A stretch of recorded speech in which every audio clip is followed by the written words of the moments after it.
गंगा मातेची हिंदू धर्मात पूजा केली जात असल्याने गंगा नदीचे पवित्र गंगाजल देखील पूजले जाते. गंगा नदी स्नान केल्याने पापमुक्ती होते अशी मान्यता असल्याने अनेक जण गंगा स्नान करतात व गंगाजल घरी घेऊन येतात. हे गंगाजल अत्यंत पवित्र मानले जाते. गंगाजल ग्रहण केल्याने देखील मोक्ष मिळतो व पापमुक्ती होते, सकारात्मक ऊर्जा मिळते असे म्हणतात.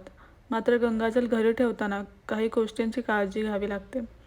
गंगाजल हे पवित्र असल्याने ते घरात कुठेही ठेवले जात नाही. त्यामुळे पाहूयात गंगाजल घरात ठेवताना कोणती काळजी घ्यायला हवी व ते घरात कोणत्या स्थानी ठेवावे. गंगाजल घरात ठेवणे शुभ मानले जाते.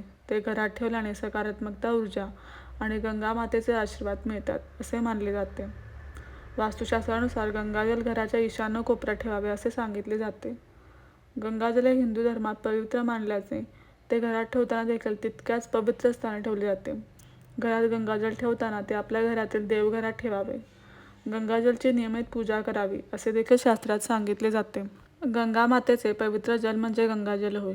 गंगाजल घरात ठेवल्याने नकारात्मकता, ऊर्जा दूर होते आणि घरात सकारात्मकता वाढते.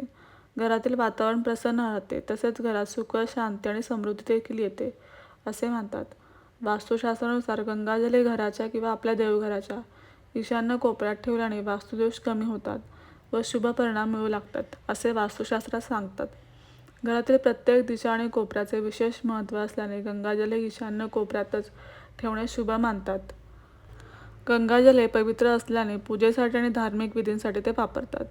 तसेच व्यक्ती मृत पावल्यानंतर देखील तिच्या तोंडात गंगाजल सोडले जाते. यामुळे मोक्ष मिळण्यास मदत होते असे मानले जाते.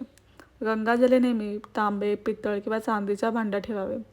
तसेच गंगाजल ठेवण्याची जागा नेहमी स्वच्छ असावी व गंगाजलला स्पर्श करताना विशेष काळजी घ्यावी. स्नान केल्यानंतरच शुद्ध अवस्थेत नेहमी गंगाजल हातात घ्यावे.